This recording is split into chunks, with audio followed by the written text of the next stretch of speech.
Yeah, I don't do any introductions. I just jump straight into everything. And like, as far as my audience, I always explain why I am talking to somebody on the channel, or like how much I know about you and why you guys might be different compared to everybody else. And you guys are different in quite a lot of ways. One of the main ones, and I'm going to get hate from everybody on my channel, is anytime I bring up anything about blockchain or Web3 or the future of comics and digital augmented reality, everybody just shuts me down. And they're just like, we don't care about that. It's all about paper, whatever you're talking about. NFTs gets brought up.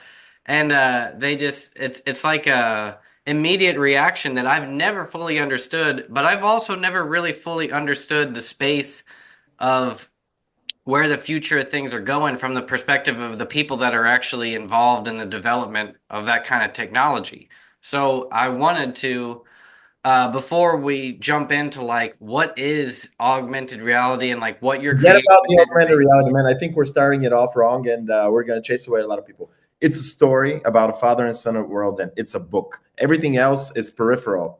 But we are not focusing on augmented reality or anything. We're an IP. We're developing a world and a universe, and we call it the immersive novel because in this immersion we use traditional comics, digital art, augmented reality, blockchain for some things, AR, VR. It's all the It Remains immersive experience because we turn viewers into participants.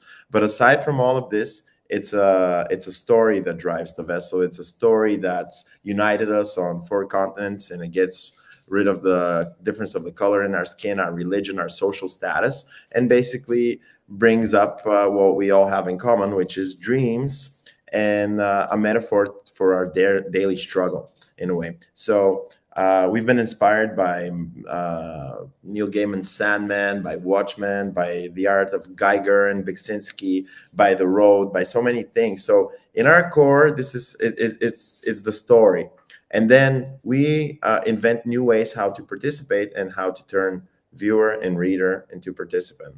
But I'm here with my main man, Ed Mattinian, who's my Hello. longtime neighbor, and let me just grab one book to show you what I mean.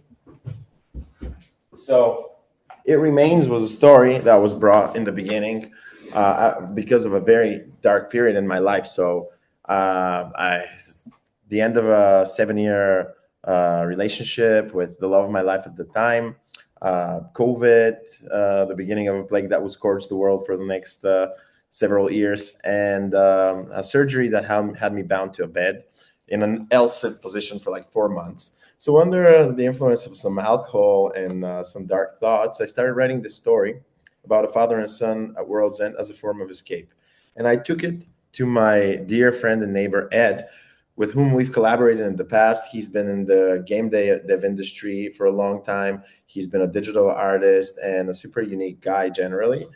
So he's also very critical. So we've collaborated in the past, not so successfully. But I told him about the story, and he immediately picked it up and started drawing. And we decided that what I refused or couldn't say, Ed would show through his art. That's why we chose the graphic novel format. But this is not a standard graphic novel, and I don't want to disappoint your readers and viewers who expect something that's in the standard format. This is an illustrated graphic novel. It's a story. It's a novel broken down into 5 books, and this is book 1 of the immersive novel. It's 250 pages of really high quality paper and experience.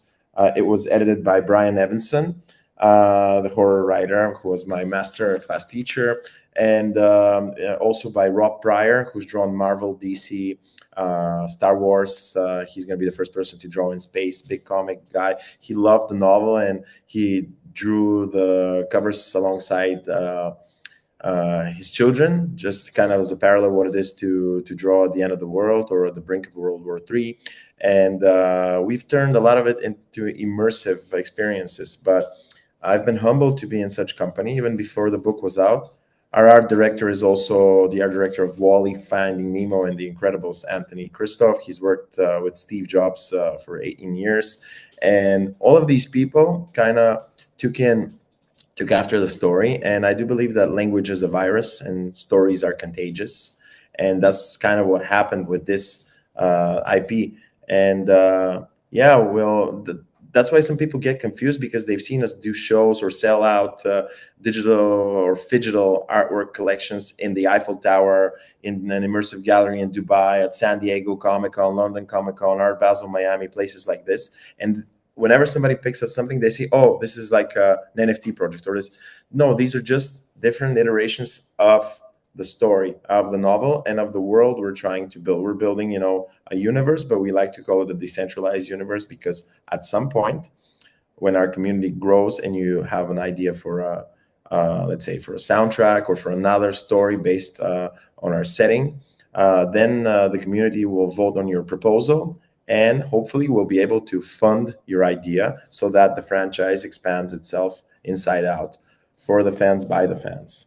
So we believe very much in collaboration and in co-creation. That's kind of why people understand this. But ultimately, I'd like to just put out the premise before we start with conversations and questions, because it kind of gets the story, because I do believe it's unique.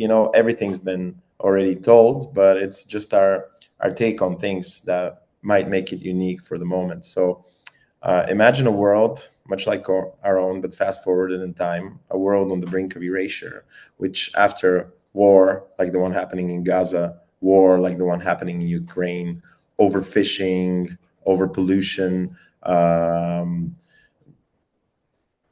all that's left is bone, dust, and plastic. And at the center of this barren wasteland, there's a mysterious yellow lake, which is a swallowing pit. And this yellow lake is drawing in the surface, sucking it into itself very, very slowly, constantly ad infinitum. So everything's collapsing inside. And the few remaining survivors call it the Yellow Mouth.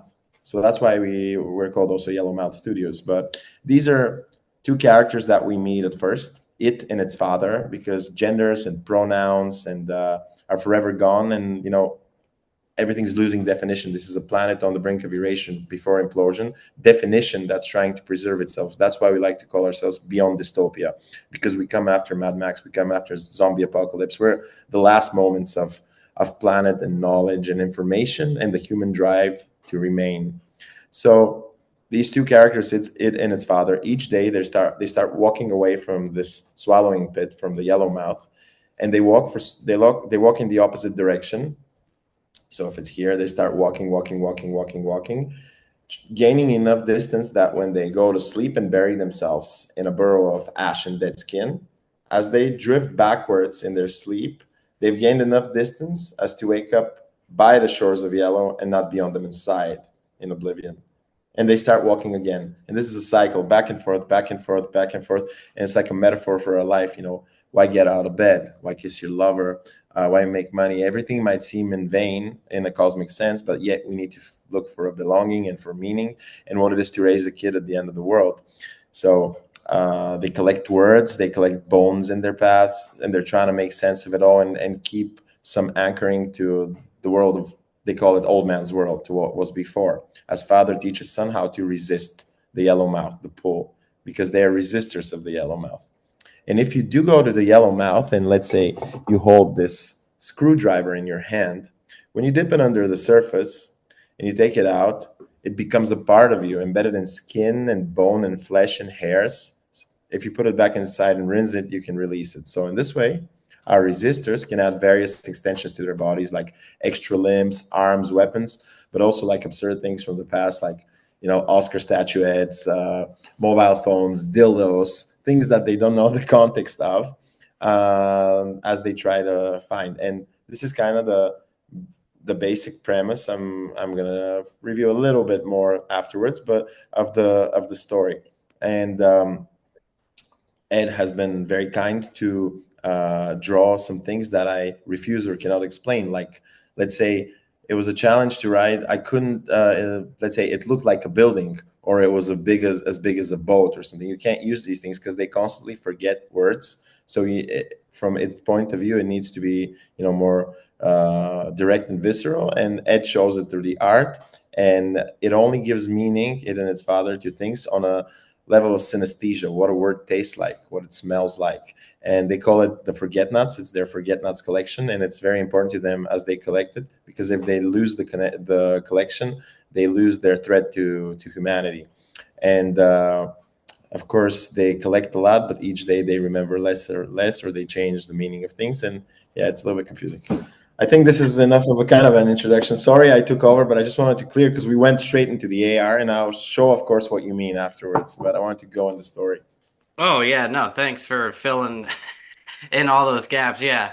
I mean, there's a lot I can jump into on all that. Number one, like, hey, the artwork is incredible. I'll post a link to the trailer and everything, that at least that's available or whatever online. For those who haven't seen it, like, it is a very, what I always talk about in my books and videos is unique artwork. I feel is key to standing out from the crowd, and like you've really done that when it comes to not just like the actual style of it, but the whole universe as you just described, this whole yellow mouth. It's very rare that you find somebody that writes a science fiction that's well done, that's just based upon like one unique aspect of a world, specifically like a planet, that it's like the science of that planet is what makes the plot go around, quite literally. But so well done on that aspect of it all. The other thing I kind of wanted to jump into is, before we go into, yeah, the technology side, is who are you, what were you doing before you got into comics and like being an author? And then what made you want to write this story? And tell me a little bit more about each of you guys' careers, brief. You don't have to give your whole background. And then, like, at what point did you start writing this story? And then how did it then expand into where it is now, as far as expanding what, because before you jump into it, the whole reason I bring this up is everyone comes to me, they have just a simple idea. They have a simple story that they want to turn into either a graphic novel or a comic book. And I'm always encouraging people to take it, to realize that you're writing not just a story, but what could expand into an IP that can be put into multiple mediums. And that's, something that can be as simple as just movies that are obvious, or not just a graphic novel, but a novel, or not just a comic series, but a web comic or whatever. They all can be branched out. And but you guys seem to have done that to an ultimate extreme of virtual, where we jump into the whole immersive aspect of it, and almost like video games and visual. So just not to talk forever. So just fill me in more about you guys, and then how you got to the story, and then what made you decide to go into this, expanding into all different mediums that you're doing. Ed? Yeah, my kind of career path is quite simple. I've always drawn, as a kid, as a teenager, and that transferred into, instant employment when I made some connections in the game dev industry here in Bulgaria, and pretty much took off from there. I mean, I was a concept artist for at least 7 years, art director for a number of years afterwards, and then a freelancer basically after the game dev years. I was Yeah, and he kind of, just to feel like he kind of burned out on working for like big MMO projects and computer games. And I was very surprised how he picked up on our story and became super inspired, and it kind of discovered this style a little bit, because you see it's very abstract and peculiar. I don't think it could be mimicked the way Ed drew it. And at moments, we sold some digital work around the world for like $250,000, something that we never believed would happen, because we started as as a form of decompression, as a form of escape to neighbors, working on their thing. And I wrote my first book at 15 and published. I'm originally from Bulgaria, but grew up in the States and lived in Ukraine and Edinburgh and a couple of other places. And uh, I started writing this book when I was 15. It got published by 17. It was a fantasy novel. It got published in Ukraine as well, and in some other places. And then it was a trilogy, which I kind of afterwards got tired of, as time went by, I watched Fight Club, and I decided that self-improvement is masturbation, self-destruction, that's something else. And I decided that I want to write a masterpiece, and I'm not going to write genre. And I hid from my publisher, the book tour and everything, and I was just a kid. So later on, I was tired of being broke, and I moved into business, and I've had an advertising creative agency for a while. I've done, branding, art installations, exhibitions, things like that. And we've also been with my partner, Chris Bev. We've been in development. We've developed apps and products for the companies of the world. So motion graphic animations as well. And we were in the business sector. And in a way, this was kind of a way for me to escape, because I burnt out at some point, and I was like, it was the end of a relationship and a bunch of things I mentioned in the beginning.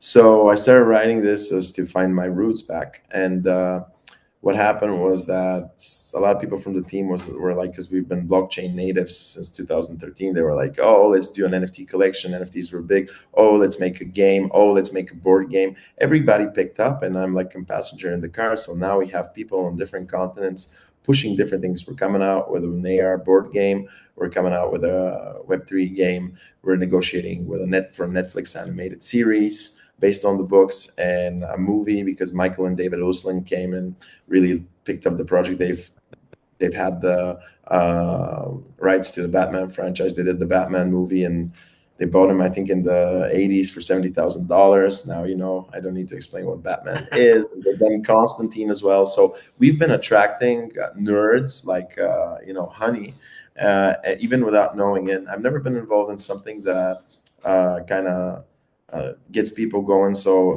much in the story and everything. So we've been like passengers in the car with it. This no longer is our project and our story, and we're growing, a universe. But it's very surreal, and I think the fact that we had experience in business and game dev and technology has allowed us very much to structure this correctly and to build a company around it.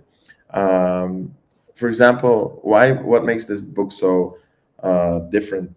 I don't want to use the word special, because everybody's special for their mom or dad, just as we are now. But to us, it is special. But the book comes, we call it the immersive novel. We kind of created this genre because in the beginning we were like graphic novel, but some people will be disappointed that not all pages are like cut into windows or follow this, and the language can be literary or broken in places because it's a jargon that you learn to understand how they speak. And the first one is all about atmosphere, it and its father kind of introducing the world and their relationship, only to find out that maybe it is alone, but without kind of revealing more. But in general, the story starts with the second, with the third, and so on. It picks, and everything has been written and drawn. It's very important for me to say that, because I'm sure all of us have hated series and stories that start and take and go nowhere, or don't get finished just to get hooked on something. So we wanted to avoid that.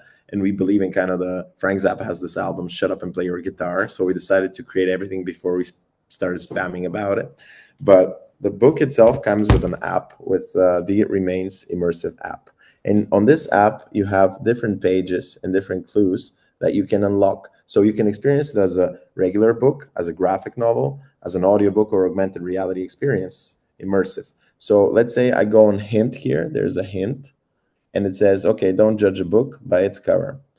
And when we press the scan function on this book, let me show you.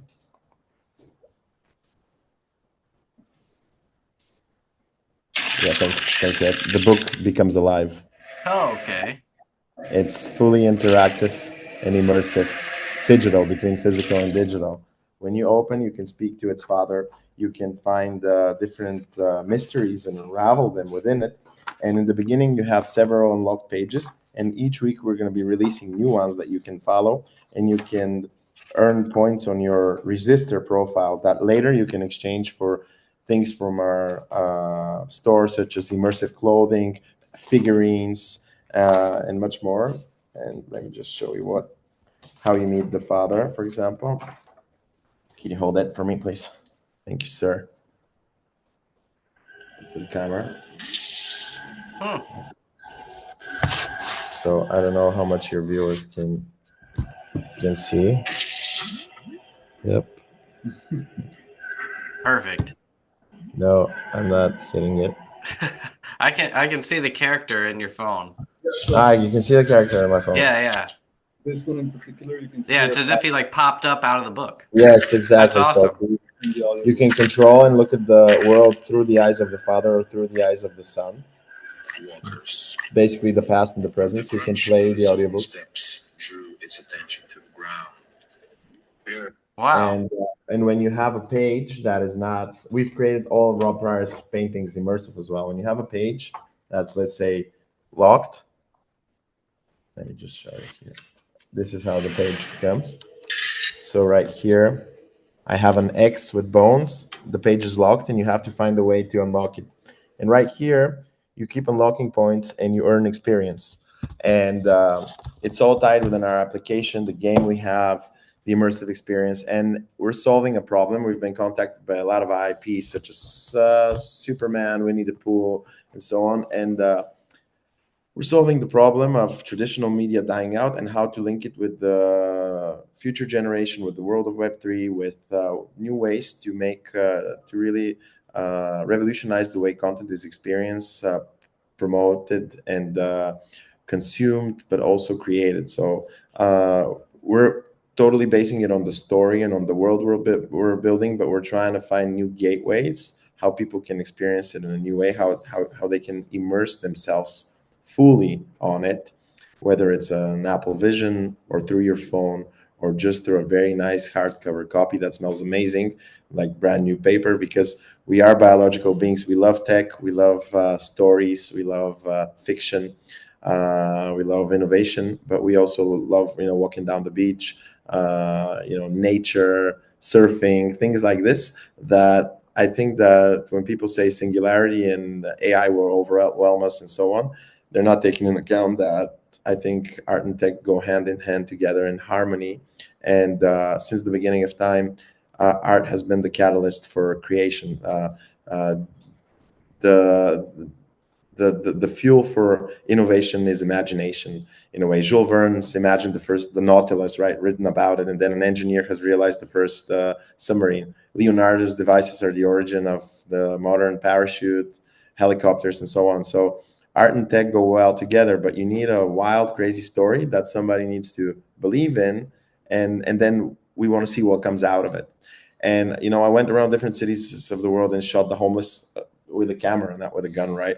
And it turned them into our characters. So we're raising awareness for plastic pollution and for homelessness, because the resistors of our society are really the homeless, and everybody thinks they're far away, but everybody's one mental illness, one bankruptcy, one war, which is happening close, away from it. And I think that the way to do it is preventive, to start thinking about now and not just tomorrow somewhere far off, because before we know it, we might end up living in the world of It Remains. And yes, the theme is dark, but it is a book looking for light and for hope. And we do hope that will change the downward spiral of humanity through art, tech, innovation, and storytelling. Okay. Cool, man. There's a lot to dive in there. Like, especially when it comes to, like, I don't even know how it's as if you were, as a writer, you're writing like a video game. Like it's in order to add in these sort of video game elements of hints and clues. It's like a story on top of a story. And uh are there multiple endings? Like, does the reader have the ability to change the storyline itself? It's not exactly a choose your own adventure book. It's not, even though we've been inspired. It's more like discover more within the world. It's like, for example, you read about something and suddenly you can become the actor and you can immerse yourself. You can go in a. That's the figure of its father, for example. It's made of garbage from our online store. These are some of the figurines. They're also Whoa. immersive. That's its dada. It's dead. And that's He's made made from actual garbage, you say? Yes, yes, 3D printed and covered in garbage by our sculptors. They're all identical and signed by the art director of Wall-E and Finding Nemo, by our team. And when you scan them with your phone, you can turn people immersive because they come with an augmented filter. For example, I go here, like shared on my Snapchat. Right here, for example, I scan the figure, and then I will turn one of my colleagues into a resistor. I don't know if you can see. Polly, can you Oh come? yeah, Okay. yeah. That's In awesome. real time, fully interactive. So yeah, what we want to do is kind of expand your experience, into this world. We can offer new ways for you to enjoy the world of it and its father, and to kind of be able to relate, to their resistance, the resistor, because the resistor keeps walking, keeps resisting day after day. If you put too many of those addings, the things that I told you under yellow, they call them, these extensions, they call them addings. If you put too many of those, they begin to weigh down on the resistor, and he becomes a sitter. And the yellow mouth takes you away. So it's about what technology gives us and what it takes away, and also about comfort. It's change is the only constant. That's kind of the theme as well here. It's about family also, because all families are dysfunctional in some way, and that's kind of revealed in the story as well. Yeah, that's wild. That's a super interesting concept. I really am excited to see where this goes. Has the book has officially been released already, right? Or are you still in like the pre-launch phase? It's recently on our site. Yeah, itremains.com. So what all has so the you've since you have such an intense background in a lot of different things, we haven't even jumped into you as an adventurer or like an adrenaline junkie or whatever the term for that is. But not jumping into that, like uh, most of us would start with being like, well, I start with my comic, now I'll then turn it into something else. But it seems like you somewhat took your IP and built them all at the same time, or it's like, of course, you would have to write at least the element that comes with the app was sort of written at the same time as you create the comic, or did you release the comic and then expand it into this further thing?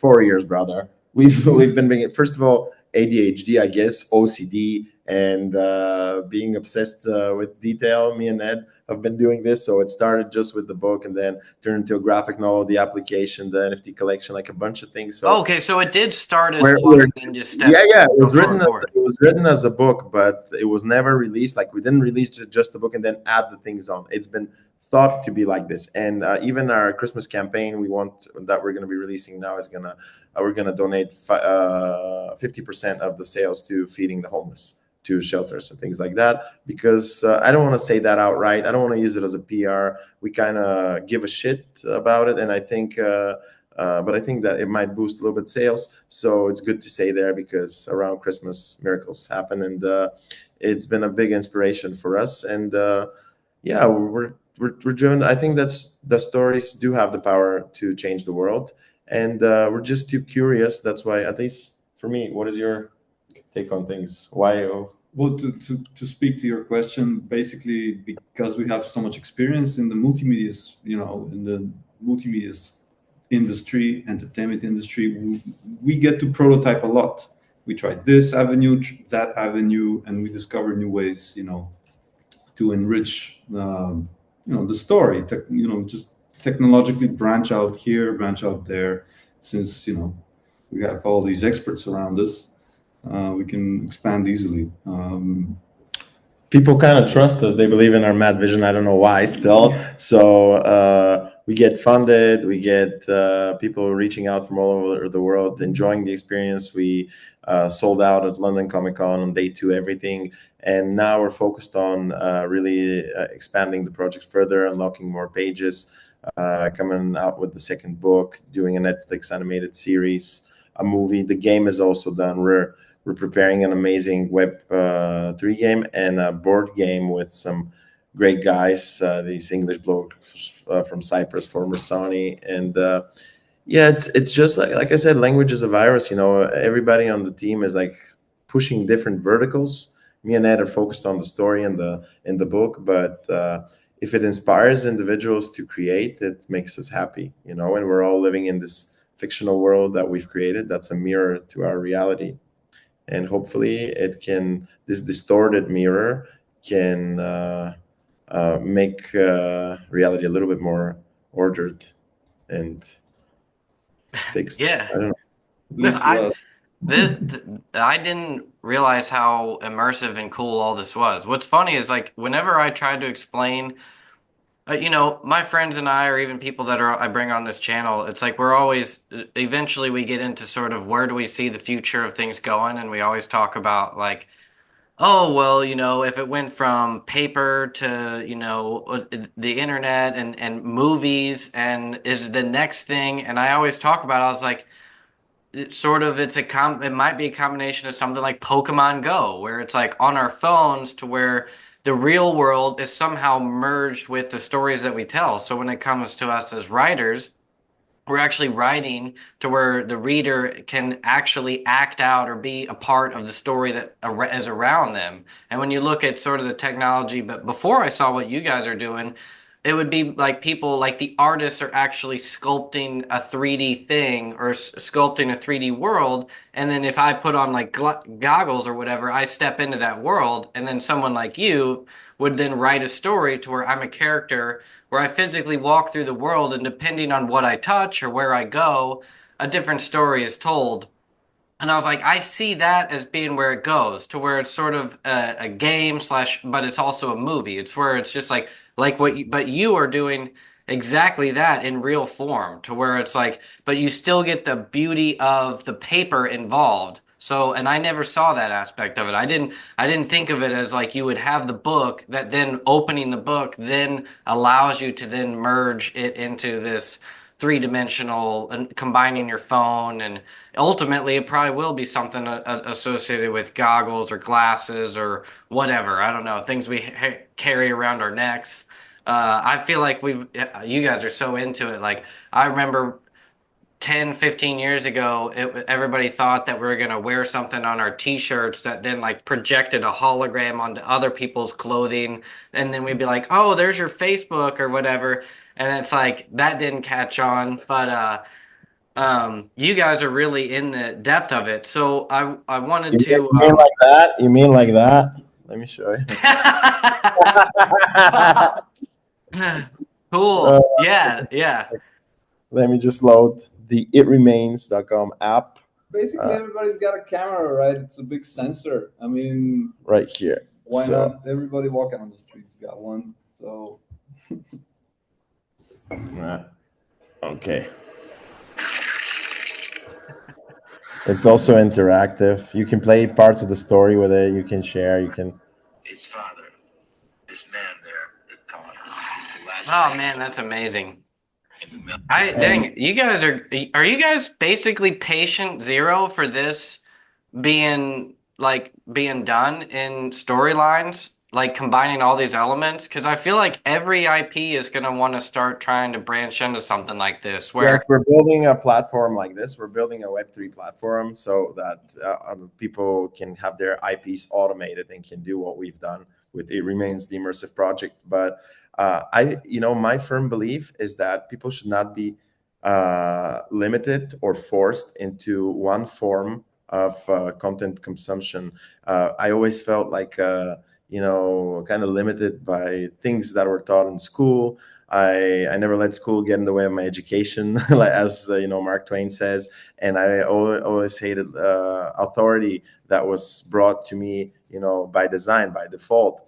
So I think that it's good to give people the option. You want to read it as a traditional book, like I like reading normal books on the toilet. I don't want to be scanning with my phone or wearing an Apple Vision and stuff like that. In my family, we called the bathroom the library as a kid. And my yeah, mom. we've all got one. Yeah, exactly. So I see you got a one in the back. So Yeah, I'm on the bathroom right now. I'm just kidding. I know this is it's a filter right now. That's good.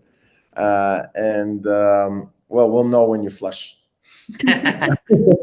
But generally, it's the option, of having the ability to consume it as one thing, or to, let's say, there's a story. I want to consume it as a book. I want to watch it as a movie. I want to be immersed in it. I want to play in it like a game, like your world. All the IPs have once they become successful or a story, they have all these options, right? You can buy some toys at the store. You can imagine having it all in one place, all in one app, and then you have the options how you want to take in the story. Basically, maybe at one point you'll be able to fight with characters from the book as an avatar yourself, or you want to read the story, or you want to listen to the soundtrack, or you want to listen to it as an audiobook driving somewhere, but kind of have the options to make fiction indistinguishable from reality, so that we can transcend our domestic reality where we're like eating, working, going home, and it's kind of a limited life, and be able to live 1,000 lives like that. That man, I just like had a vision of to where you would literally choose what you wear for the day as to what IP you want to be like involved in, and then you go out and like your shirt vibrates if you're near another person that's like into or wearing that IP. That man, it really makes to me this makes everything more exciting about the future. This is a perfect example since you were able to showcase what your stuff actually looks like from a consumer perspective to show people like the technology is a storytelling technology. Like that it can get confused by these terms of people talking about NFTs or whatever that then can just shy away to people that haven't really dove into what the future might look like. So I'm really happy you were able to come on and really show like this is what because this is what I've explained to people. I'm like the technology is what's cool. Like regardless of what you hear about what augmented reality or NFTs or like crypto or Web3 you've heard about, like this is what it actually is going to look like. Like this is why we want to do it because it's expanding our abilities as storytellers, not limiting, not like a profit driven thing. Yeah, It's yeah. really to me like it's like it's the fun of viewing of being able to do more. And since the physical book is still the thing, like that's still the core thing is still there. It is a story Yeah. in a graphic novel form. But But that then is there's the, just more to it. that's the whole thing you just mentioned there. You tapped onto something, because a lot of its technology is never guilty of malicious intent. Let's say it's people that abuse a particular technology that gives it a bad name, whether it's NFTs or blockchain or whatever. And we would not. I mean, we know a bunch of projects that got funded like a gazillion dollars and did nothing, because Yeah. they were made by people who were not good storytellers, people who did not make games or didn't even play games. And then they tried to bribe people with their interest, and in order to use it as a gimmick so that they can make some quick money and run off into the sunset. Yeah. But ultimately, we wouldn't be here with Ed and with our whole team of like 40 people, and if we didn't have a solid story. So the story is everything. It has driven progress. It has driven all of it.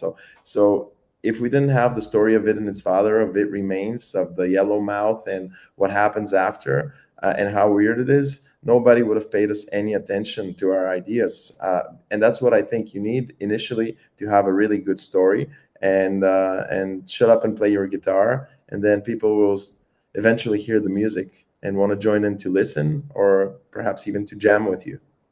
Uh, couldn't agree more. And if as we sort of come to a close, the key thing that I want to showcase to people is like what matters is the story. Like what you create. Like you guys finished the whole story first. Like as you were saying, like it's a whole thing.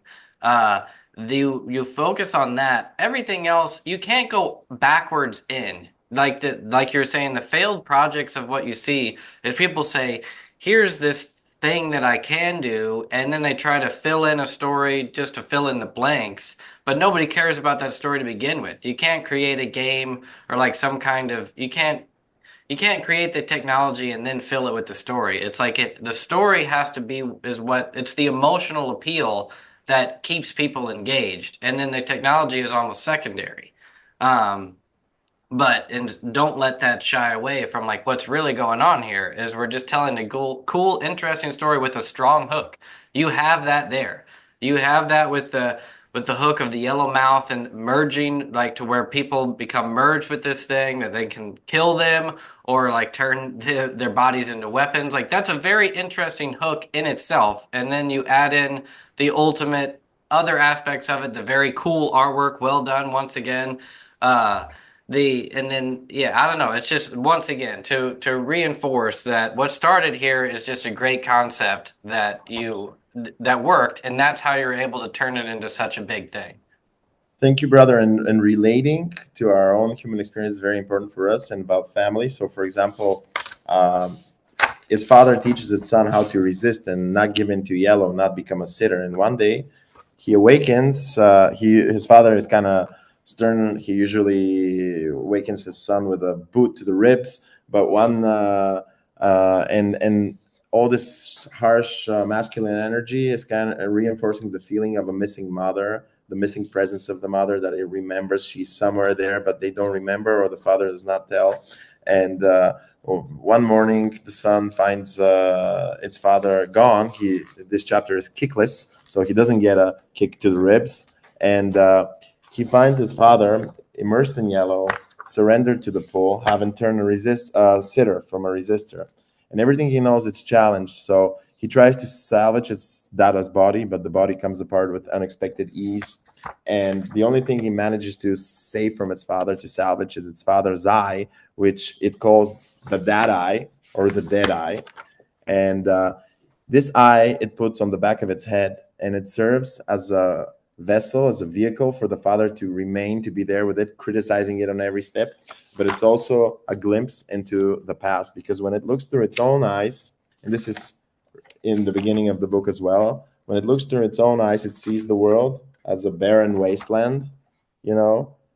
And when it looks through its dad eye, right here, for example, it sees what it used to be, with like a whale and the sea and verdant. So it's this constant transition. The eye is a device that you can see also through the application, see the world from a different context. And often there are situations where something would be, let's say, subjective. Oh, it's this way or it's that way. And then when you see it through a different perspective, from the perspective of the father, of the burden we carry from our parents, who did their best to raise us, but often burdened us with their own prejudice and their own, stuck things that prevent us from transcending and to be free in our thought and in our human experience. Yeah, so it kind of emphasizes, the book is about letting go, also letting go of that, and the hardships of growing up, of raising a child, whether it's at the end of the world or our own reality. It's subjective, because for it there are good days, but there are also, horrible days. It's not all darkness. A lot of people that look at it, they're like, oh, this is a very dark book, but that's only the beginning, and there's going to be a lot of humor in it. And also, that's why we've made the cover so colorful and almost childish, to kind of juxtapose this, because for us, it's not a dark book. And yeah, we'll be happy if people can purchase it from our store, because online, because we've put a price of $50 basically, with the app, with the artwork, very thick work. It's not about making a lot of money profit from it. It's putting it in as many hands as possible, because then we can start updating every page and people can follow the adventures further. They can collect, they can earn rewards from our store and create this ecosystem. So that's our main concern right now, to get it in as many hands as possible, and to build a strong community. We want to connect to the nerds, and I'm sure there's going to be a million ideas how to expand this further, and the only way is if we are legion. Okay, yeah. I mean, most of what my show, I try to highlight the business aspects of everything. So what are you doing to try to get this in front of people? So you go to Comic Cons, you have your website, that's the main place where you sell it. Do you have them in comic book shops, or do you plan to put them in bookstores or comic shops? We have them already in some. We plan to do it. We also have them in some other online stores. It's just out, and we're just starting to market. Okay. So we're releasing the game and the board game. We're negotiating the Netflix show, which is going to push. But basically, we've been building at this point, and now we're releasing. And anytime we've tested it in a particular market, people have sold out. They've sold out, and people have really enjoyed the story. Maybe we haven't done a good enough job to raise as much noise as possible. So we're finally starting to go on shows and discuss, because before that we did the immersive experience, like in Dubai, in a gallery of 40,000 square feet. People can find on our site, where people left the realm of the physical and stepped into a graphic novel come to life. We've done a trailer for the Netflix animated series on YouTube. It can be seen again on our channel. We did a show in the Eiffel Tower inside, and we sold some of the artwork. So we've done like key events in the weirdest places Those in are the the world. most extravagant, insane, like launch, like that does not relate to most of my audience. We're like, well, I did a crowdfunding campaign. And it's like, oh yeah, well, I released it at the Eiffel Tower, and in Yeah, and then Dubai. it's weird. And then we sold pieces from the book for $250,000 there, and then it allowed us to expand to do further. Then we get invited to our Basel, Miami, to different places. So 17 countries, and that's why I'm in awe, because people are picking up on this, and we have co-creators from Hong Kong, from Dubai, from Bulgaria, from LA, where our agent Leon is. Big shout out, Leon Sheridan from Uprise Media and JXB, and it's just it's just incredible how people, what they can do together. And a simple story that we wrote to escape a dark period in our lives is living its own life, and is expanding a world beyond our reach. Yeah, it's really cool, guys. Well done. I mean, like, I'm excited. I see this going very. I see it being a big deal. So like, and obviously it is just by as far as like you guys have gone, but just viewing what I've seen a little bit, it's like, oh wow, this is um truly like when you say like, oh, this what I have is special or interesting or a new take, it's like this is objectively a whole new take. Like definitely you're taking an angle that has not really been done before, not to this extreme, and I see it's going well. Thank you, sir. Um, Your opinion means, yeah, your opinion means everything, because it's the fellow nerds and it's the people that read that we really care about. It's not so much investors, my French, but really the people loving it. For us, this is sacrosanct. I I I really yeah, I think that if once you start to go on more channels like mine and people start to see what it really looks like, they're gonna start seeing their own stories going the same path that you've taken in a way. And which brings me to my final thing. What can other creators do to like follow you, the book, or even become involved in this kind of almost like submitting to you as a publisher? Not necessarily that you do that, but what ways can other creators become involved in this sort of groundbreaking new way of telling stories and your story in itself? All of the above, but one step at a time. And first and foremost, don't be a stranger. Drop a line, write to us, communicate with us, anything. If you like something, or if you want to get in touch, even if you don't have the book. Second of all, follow us on social media, on our Twitter page, It Remains World, on Discord, on Instagram, Facebook, whatever, and on our site, itremains.com, itremains.io. And if they have the book, they can unlock pages and earn points, start earning points, so that we can give out rewards and we can close the circle. In our community, submit proposals on our Discord and on things and initiatives that you'd like to do on the It Remains world, and then we will figure ways how to support that, how to fund it. Linking us with different podcasts such as yourself and cool people, just the right agents in the space, so that our voice can be heard out and we can reach more people. Put the book in as many hands as possible, or just go clean a beach and feed the homeless guy next to your house. That would also make us feel really cool. Please don't tag us if you do that. Just do it. And also, just reaching out. I think that's the main concern. Our Web3 game is also going to be released soon. It Remains the Walk. You can start mining, on it. You can receive airdrops. You can start earning points that you can exchange for digital or physical assets and merchandise and objects, or the book itself. because we are the Digital Project, and just different ways to interact with us. If you like something, share it, like it, comment, all that, but absolutely no pressure. I mean, we're flattered by any interest. A real fan of comics, of movies, of art might have in what we've been trying to create here. Perfect. The main focal point I'll send people to is the itremains.io. And I'll put any other links that you want in there. If you guys want, I'll also send you my list of other nerds like me that have podcasts and channels. That'd be great, brother.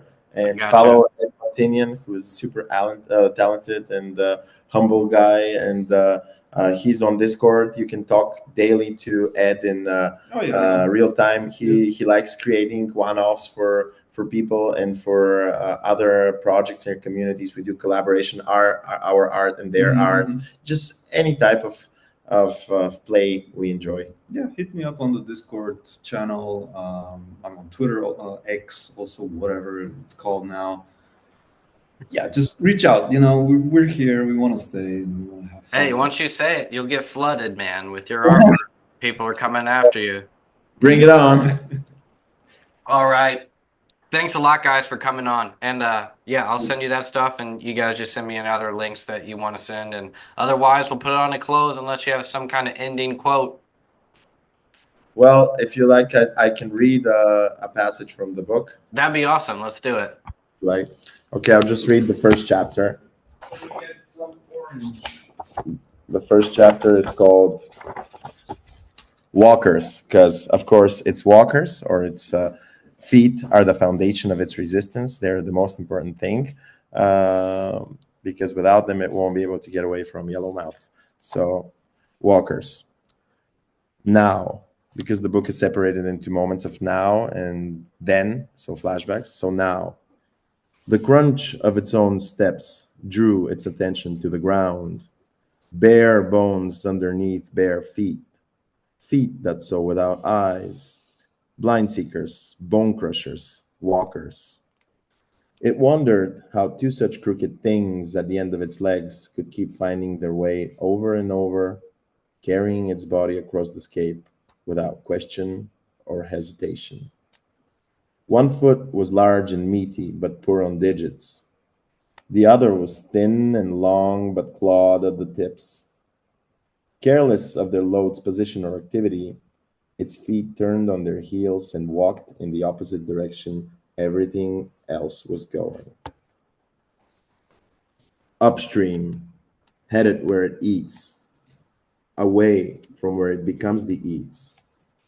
Heavy on these feet, on this path it leads, onto where it sleeps. Feet that swallow distance, feet that feed on land, feet that carry it backwards, feet that keep going after it stops. Good feet, it would keep them for now. Suggesting that it can change them. Well done. Thank you, sir. Thank you for having us. We'll send you some links from the animation and some events if you'd like to put in for people to see what we've been doing on the email. And then let us know when it's going to be out. We'd love to see it and share it in our community as well. And remember, guys, keep walking, keep resisting. Take it easy, but take it.